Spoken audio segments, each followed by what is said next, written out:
Bonjour et bienvenue dans Cravate Club, aujourd'hui aux Impériales, où nous parlons de communication de crise. Et pour échanger avec nous, Aziz Youssi Malki, bonjour. Bonjour Thomas.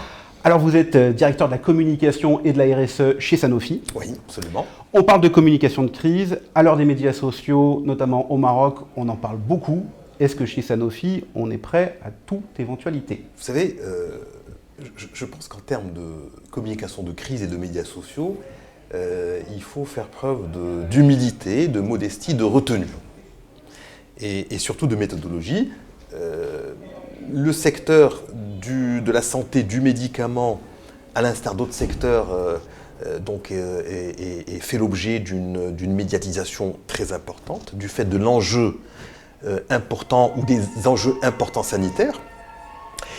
Et bien entendu, c'est un secteur qui est passé par une période d'apprentissage de ces nouvelles technologies, je dirais de la méthodologie d'approche des médias sociaux. Et concernant la communication de crise, bien entendu, à l'instar de nombreux secteurs, la cartographie des risques existe.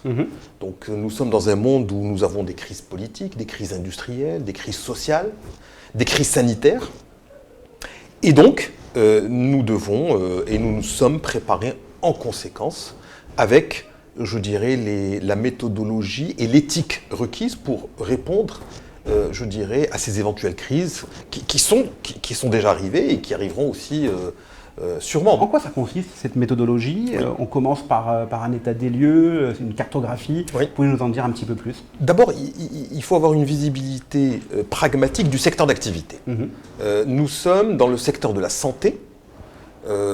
Et dans le secteur de la santé, il y a des problématiques globales de santé publique, des épidémies, des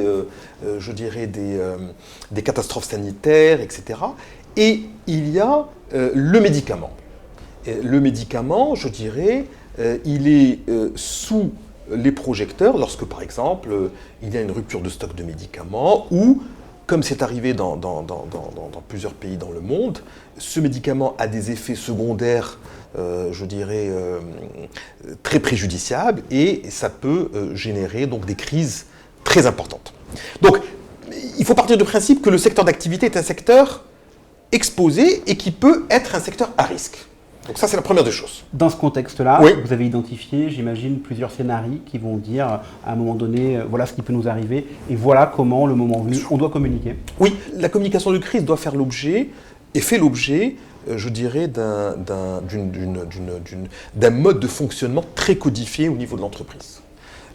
Il faut bien entendu mettre en place une cellule de crise, avec des membres qui, chacun, a une mission bien précise, il faut identifier un porte-parole et surtout il faut faire preuve de réactivité, de transparence et comme j'ai dit, d'humilité et de dialogue avec l'ensemble des parties prenantes, externes mais également internes, puisque les collaborateurs ont également le droit de savoir qu'est-ce qui se passe. Et puis il faut avoir aussi cet œil, je dirais, d'évaluation, d'autocritique pour apporter les améliorations sur des processus, sur des modes de communication, etc.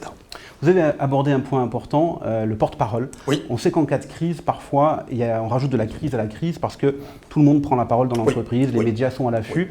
Comment ça marche chez vous? Est-ce qu'on a déjà défini les rôles?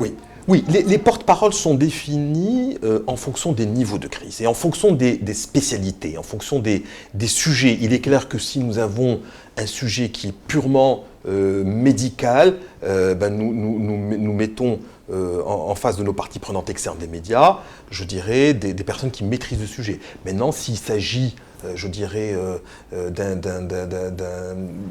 entre guillemets, d'une crise classique comme un mouvement social ou un incendie, etc., il y a d'autres types d'interlocuteurs. Mais en tout état de cause, les interlocuteurs font l'objet d'un média training, ils connaissent le sujet, la communication est là aussi pour simplifier le discours vis-à-vis de l'opinion publique et vis-à-vis des partenaires externes, vis-à-vis du groupe, vis-à-vis des collaborateurs.